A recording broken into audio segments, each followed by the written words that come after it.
Hey guys, this is Manny, and come here to bring to you a review for Game of Thrones season 5, episode 7, The Gift.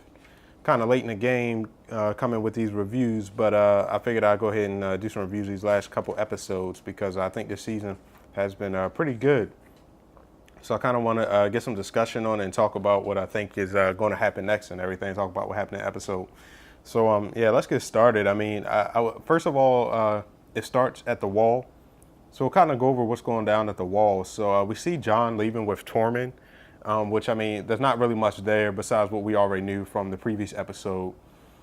The major thing I would say that happens at the wall is the fact that Maester Aemon dies. That wasn't something I expected to see. It was kind of sad, and Maester Aemon was definitely a pivotal character as far as what happens at the wall. So it's really going to leave me wondering, as like what's going to happen with him gone, as far as the advising for Jon, especially being a new Lord Commander and kind of losing that elder advice that Aemon could provide. And also, you see Sir Alistair kind of make a statement at Aemon's funeral about Sam losing all of his friends, and it's kind of true, and that kind of extends to Jon too, because Jon has lost a lot of friends, and I'm pretty sure that a lot of the Night's Watch don't agree with his decision to bring the wildlings in, and so I'm kind of wondering where that's going to go. And with Jon being gone now, I'm wondering if Sir Alistair is going to try and rally some of the Night's Watch against him for when he returns. So we'll see. I'm gonna get you guys' opinion on that. All right, so moving on to the Sansa story right now. So we see here from the previous episode that Sansa is still the damsel in distress. I thought they would go somewhere else with her character from last season, but it looks like they're not. She's still that young Stark girl that needs somebody to save her, and in a way, I kind of like it. I don't mind it too much. I think that it was kind of unpredictable because I think everybody thought that we were going to see a new Sansa being born, kind of like Arya came out of her shell and became the Arya that we have now, the violent, vengeful Arya. And, we kind of thought maybe Sansa was going to head down that route, but she's not. And so, I mean, it's just a reminder that, while Sansa has come a long way from being that pitiful girl, I mean, pretty much she started learning to speak her mind a little bit more. But in the end, that's about it. She doesn't really have any other skills that can really help her. And, I mean, when you think about who she's stuck with, Ramsay Bolton, it's not surprising that she ends up being a victim here. I mean, she doesn't stand a chance against him. Ramsay's just, I mean, he's a dick, he's a douche. I hate the guy, and I really want to see him die, like really bad. But I feel like his character is so interesting that he's not going anywhere for a while, just because of how complicated and amusing his character can be, and just everybody wants to see him die, and those are characters that never will die, except for Joffrey. So I think also in here, just a couple other points to make, was that Sansa kind of hears about Jon.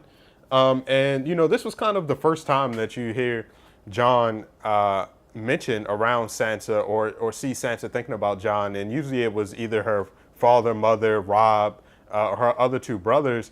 And so I don't think she had forgotten about Jon, but I think that with everything else going on, and like how all the rest of her family were murdered, Jon just been at the wall ever since before they left Winterfell. He just kind of like wasn't at the forefront of her mind. And so I think hearing about him, that look on her face was just like priceless, because I think it was a symbol of hope for her. It was like a reminder that, to her, all of her family, she believes is dead. Even Arya and Rickard and Bran, she doesn't know they're alive. So she thinks everybody's dead. So hearing about Jon, I believe, was kind of just that reminder of hope, that's like, wait, I still do have some family left, and I'm wondering if she'll try and make an escape and get to the wall now that she kind of knows that Jon is in a high position there. And I kind of have a WTF with Brienne. I really don't know where they're going with her character. We get the snippet of her looking to see if they light the candle, and we know they don't. But, I mean, I don't know. I feel like her character is becoming kind of aimless. I mean, she's pretty much been turned down by Arya and Sansa, although I'm sure Sansa would love her help now. But, it's kind of just like, she's been unable to fulfill her quote-unquote, like, oath to Catelyn. And I'm just really wondering what they're going to do with her character. I mean, and I'm kind of worried for her, because usually it seems like when a character kind of becomes aimless and, like, has no further value or no further point, they end up dying. So I don't know. Brienne's pretty strong character, so I don't know if she would be killed off. But you know, I'm just kind of like I don't know where her character is going. So we'll see. All right, moving on to Stannis right now. So we see that Stannis is kind of holed up with his group, and Sir Davos is trying to advise Stannis to draw back to the wall for the winter. And Stannis kind of makes a point that if they draw back, you know, they probably won't want. They'll probably just end up losing the war, and it'll just be over. And I feel like Stannis has a point.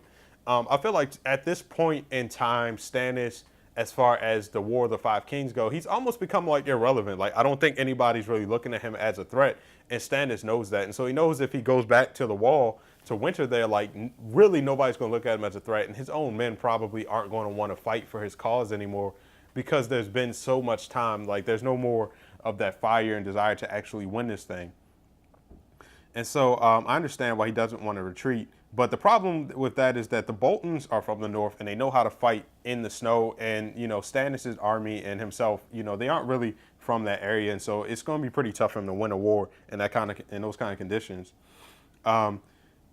Melisandre, you know, pretty much suggests to Stannis that he goes ahead and, you know, kills his own daughter to ensure the victory. And I mean, it was like, what the fuck? Like, did she actually think that he was going to do that? And I mean, that was kind of crazy, but I like this new Stannis because Stannis from the previous seasons always came off as a bit of a dick, but we're really getting to see like a newer side of Stannis, one that's like more compassionate, and he's really showing like how much he actually cares about his daughter. So I think that this is the ultimate test because we've seen Stannis sacrifice a lot of people to get what he wants. And, you know, he wants to be king pretty badly. So we'll see if he'll actually do anything to his daughter. Even though he said no this time around, I mean, I wonder if it's going to get to him. So we'll see. Backtracking to Sir Davos, I love the part where Davos tells him that we should retreat. And for a moment, he looks at Melisandre, hoping that Melisandre would, like, might agree with him. And it's just funny because Sir Davos has, like, always hated Melisandre. But this was, like, the one time that he was hoping that she might actually agree with his bit of wisdom. But, you know, she kind of stays silent on the issue. So, moving on to Sam. Sam has a bit of a part here with Gilly where some of the Night's Watcher, you know, presumably going to rape Gilly, and Sam kind of stands up for it, and he pretty much gets his ass kicked. And, you know, at first I thought when Sam got back up and talked about how he had fought a Thin and a White Walker, I thought that he was just going to, like, go total badass on them and just, like, remember some old training and just destroy them. But Ghost came out and he really saved the day. So, I mean, really, I felt like Sam just would have got his ass whooped again or gotten killed if Ghost wasn't there. So, Ghost kind of saved the day there. So, moving on to Daenerys, who's with Daario. You know, Daenerys is kind of in bed with Daario. Daario kind of gives her advice about killing all the masters in hopes that that'll, like, put down the rebellion of the Sons of the Harpy. I felt like that advice was typical coming from Daario. You know, he's a mercenary, and so, you know, only thing he knows is war and killing, and so that would be the advice. But I mean, he really did have a point where he said that all rulers are either butchers or meat. Because I mean, you're either going to be somebody like a Tommen Baratheon who's just like so weak that, you know, you can just be controlled by anybody, or you're actually going to be like more of a hardened leader like Stannis, you know, that's not really going to take any bullcrap from people. So he kind of has a point with that. Going on to Olenna and the High Sparrow. Olenna meets the High Sparrow in private. A little verbal sparring there that usually occurs when Olenna is in a scene.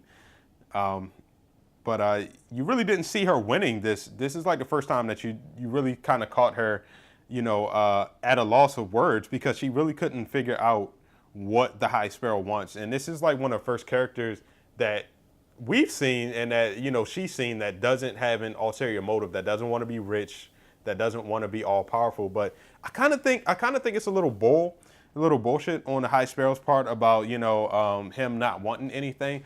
I think that he's just the kind of person that realizes that he settled on having the power of the people. He realizes that his control over the masses is great, and therefore that is his power. And so, like, for the moment, he's kind of like, he doesn't need riches, but, you know, I think he does enjoy the power that he has over people, and being able to command people and all of that. So, I mean, I think he's kind of bullshit, and he may not want the gold and everything, but I think he does enjoy power. So moving on to Tommen, I mean, Tommen pretty much, there wasn't much here. He confesses his love for Marjorie and everything, and Yeah, this whole thing with Tommen and Marjorie getting locked up. This was like one of the first times that I actually wish Joffrey was still around because if this happened while Joffrey was around, like he would have just slaughtered everybody. Like everybody would have been dead. It would have never gotten this far. Like everybody would already be dead. But Tommen is, he's kind of really young and he's kind of soft, and so it's like gone this far and he never knows what to do. And so he can't really see through his mother, but it's understandable. It's frustrating, but understandable at the same time because he is so young. So he just thinks that Cersei has like his best interests at heart. But, it's frustrating because it's just like, why won't you just do something? Like, he's just irritating. But moving on to Dorne, back to Bronn and Jaime. I would say this is probably the weakest segment of the entire episode. And I think it's becoming the weakest plot of the season.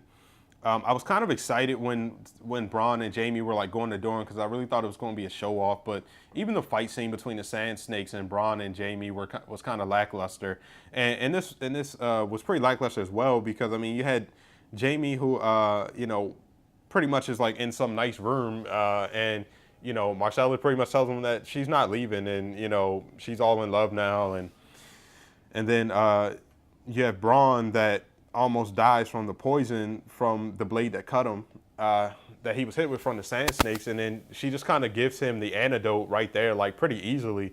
And, just kind of a bunch of buildup. Like you think, oh my gosh, this might be the end for Bronn. And then so quickly he's like saved. And it was kind of just like, I didn't really understand the point of that or where they're going. I mean, are they setting up for like some love story between the two of them? I don't really know. Bronn is an awesome singer, though, so that was like the highlight of it.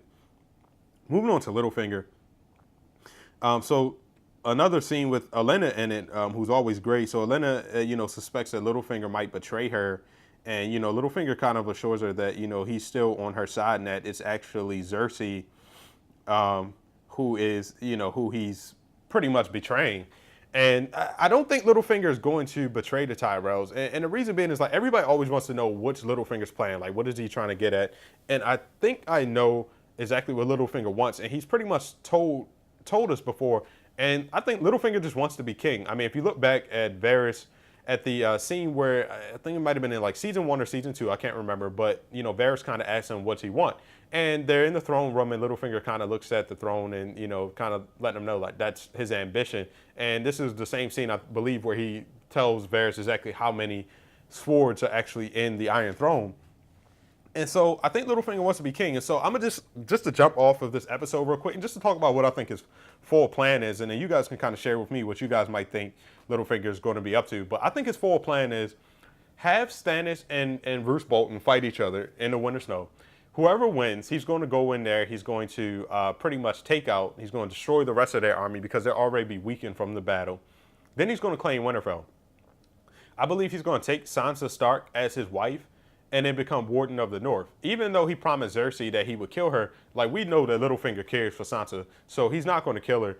And Cersei already gave away the fact that like she can't send an army up to Winterfell to do anything. So if he marries Sansa and then pretty much alerts Cersei that he's betrayed her, what is she going to do about it? I mean, she can't send an army up. She's already told him that. And so he's going to marry her. He's going to become Warden of the North. And with her as Wardeness, he can get all of the other northern houses behind him and do the whole, hey, the North remembers bullshit. And, hey, let's go, finish what Robb started. March down to King's Landing and try to finish this. And I think that that's where the Tyrells come in because we know that Robb did a good job of winning his battles, but he just didn't have that extra oomph to really like finish out everything. And so with Tywin did, the Lannisters are weakened, but they're not completely weak. But Littlefinger's going to need a strong house like the Tyrells to help him finish off the Lannisters and claim King's Landing. And the Tyrells will help him, maybe not knowing what his ambition might be, but they'll definitely help him take out the Lannisters because they just don't like the Lannisters, especially after Marjorie and Loras being locked up. Olenna would be quick to jump at the chance to completely destroy that house. And so eventually they take over King's Landing, they take out the Lannisters, and Littlefinger will insert himself as king just because, I mean, really, who else would be strong enough or smart enough to actually rule the king, to rule the Seven Kingdoms in place if you pretty much take out the Lannisters? I mean, there's no one left, and there's no way that Mace Tyrell is actually smart enough to be king. So it would end up being Littlefinger. So I think that's his plan. And I mean, I just love Littlefinger. He's a great character. He's amassed so much just from his mind, just from outthinking people, that it's like you have no choice but to admire. All right, and then moving on to Jorah and Tyrion. So in this scene, we see Tyrion and Jorah. They're like still, being pretty much sold into slavery. Is going to be put in the fighting pitch, and when Jorah hears the queen is announced, man, the excitement that's on his face, it's just the look of hope. It's fine. Like, this is what he wanted, to be in front of Daenerys again, and he probably didn't think that it was going to happen anytime soon. But here it is, his chance, and my man goes out there and he kicks some serious ass. I loved it. So, and I can't wait to, and I mean, that was pretty much it, and Tyrion comes out and, shows himself to Daenerys, and Jorah kind of like lets Daenerys know this is what he brought. And I mean, the look on Daenerys' face, I don't think she ever intended to see Jorah again. So to see him, I believe it was a bit of shock, maybe even some relief that he was like actually still alive. But then immediately she just remembered that, he had betrayed her. And, so I'm really interested to see where this goes. I think that Daenerys really needs Tyrion, especially with the death of Barristan Selmy. She's going to need a strong advisor, and I don't think that it could be any stronger advisor in the kingdoms now other than Tyrion. I mean, he's been the hand of the king. He pretty much knows what it takes to run King's Landing, so she's going to need him. And then lastly, we have Cersei being confronted by the High Sparrow and being taken prisoner.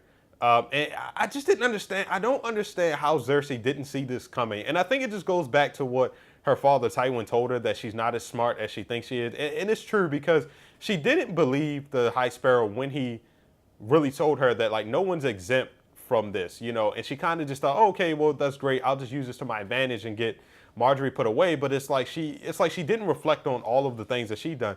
And the crazy thing is, she found out about this whole High Sparrow and the Sept from Lancel Lannister, who she had been sleeping with. So I don't understand how she didn't think that it was going to get back about all of her incestual relationships. It just made no sense. But of course, I loved watching it happen, because Cersei is such a bitch, and I couldn't wait to see her be locked away, just like she had everybody else. So this was a pretty good episode. Now that we're getting down to the last three, I think things are really, really going to start picking up. Probably we'll see some more deaths. Like, shit is really going to start hitting the fan in these last three episodes. So you guys, give me your opinions on what you think Littlefinger's plan is. What you think Sir Alistair might do? Is he going to betray Jon at the Wall? And, what do you think the future holds for Sansa? Is she going to be able to escape the Boltons? Will she be able to get out before Stannis gets there, or what? So just give me your comments below, and thank you guys for listening.